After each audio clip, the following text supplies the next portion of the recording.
Сәлеметсіздер ме, құрметті достар, біздің YouTube каналымыздың көрермендері. Сіздермен бүгін мен Наз мемлекеттік би театрының әртісі Исмагулова Гаухар кішкене де болса өз тәжірибемен бөліскім келіп отыр.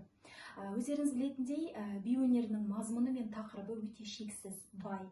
Би өнерінің мазмұны болсын, тақырыбы, образдары болсын, біздің күнделікті өмірімізден алынады деп те айтуға болады.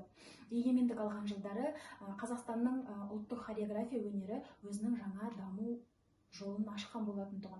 Қазіргі таңда да Қазақстанда қазақ би өнері өте қарқынды даму үстінде. Әлі де көптеген зерттеулер жүргізіліп жатыр.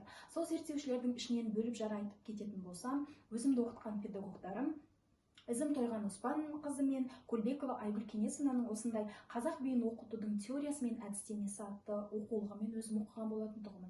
Бүгінгі алатын қимылым осы оқулықтың ішінен алынып отыр. Ол қимыл қалай жасалады, неше түрге бөлінеді, қандай қимылдармен оны ұштастыруға болатынын мен сізге бүгін теория және практика жүзінде көрсетіп толық мәлімет беруге тырысамын.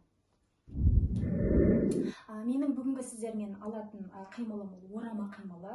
Орама қимылы өз ішінен төртке бөлінеді. Ол біріншісі орама білезік, орама толқын, орама жаю және де орама бұлқылдақ болып өз ішінен төртке бөлінеді.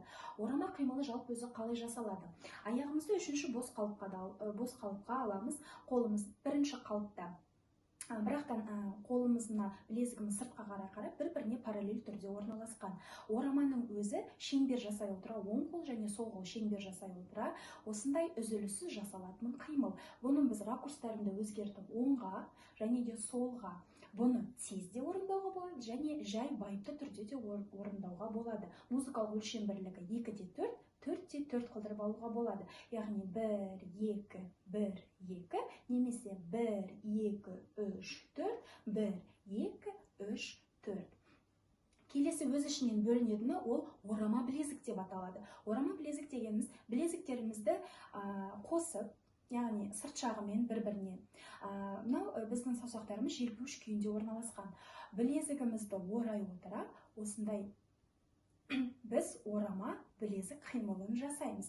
Орама білезік қимылының да ракурстарын оңға, солға, немесе төменнен жоғарыға, жоғарыдан төменге орындауымызға болады. Шеңбер жасай отырады жоғарыдан былай төмен қарай, төменнен жоғарыға қарай орындауымызға болады. Келесі алатын қимылымыз ол бізде орама толқын деп аталады. Яғни алдыңғы біз видеоларымызда толқынның қалай орындалатынын сізге көрсетіп кеткенбіз. Толқын дегеніміз бұл білезіктен орындалатын толқын бар, және де шынтақтан орындалатын толқын бар. Бүгін біз білезіктен орындалатын толқынды аламыз. Яғни орама толқын қалай жасалады? Қолымыз бірінші қалыпта бір-біріне параллель орналасқан, қолымыз және де толқын қимылын жасай отыра, орама қимылын оң қолымыз шеңбер жасайды, сол қолымыз шеңбер жасайды. Яғни бір-бірін алма-кезек алмастыра отыра осы қимылды орындаймыз. Яғни 1-2-3-4, 1-2-3-4. Бұл өте байыпты орындалатын қимылдардың бірі. Бұған біз денеміздің тербелісінде қосуымызға болады. Яғни 1-2-3-4. Немесе өз қолымызға тамсана қараған сияқты басымызды және көз қимылдарын қосуға да болады. Келесі орындалатын қимыл ол орама жаю. Жалпы орама жаю қимылы бізде осы атадан мұраға қалған көптеген біздің билеріміз бар. Яғни қойып кеткен біздің кісілеріміз, ол жаңағы Зәурбек Райбаев, Дәурен Абыров, Всеволожская Галушкевич деген көптеген біздің осы қойып кеткен кісілер бар, бізден атадан мұраға қалдырып. Сол билердің ішінен бізде киіз басу деген би бар. Ол жаңағы осы кәсіби тұрмыстық өмірдегі кездесетін билердің бірі. Ол жерде текемен жаю процесі көрсетілген. Сол қимылға, осы қимыл сол биде көп кездеседі. Ол қимыл қалай орындалады?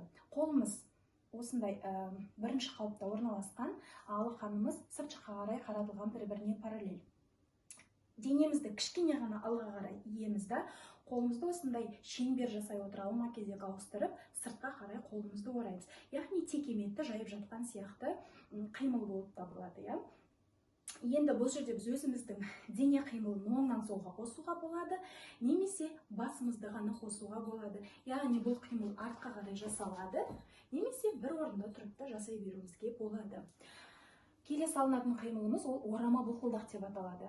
Енді Шара Жиенқұл апамыздың Айжан қыз деген биі бар. Сол бидің ішінде бұл кездесетін қимылдардың бірі. Орама бұлқылдақ қалай орындалады? Қолымыз бірінші қалыпта параллель күйінде, сырт жақпен білезіктеріміз, қолдарымыз сырт жаққа қаратылған. Енді қолымызды дәл солай орай отыра, шеңбер жасап, мына білезіктерімізді босатамыз. Яғни бұлқылдақ, осындай бұлқылдаған қолымызды ораймыз оңға қарай, солға қарай.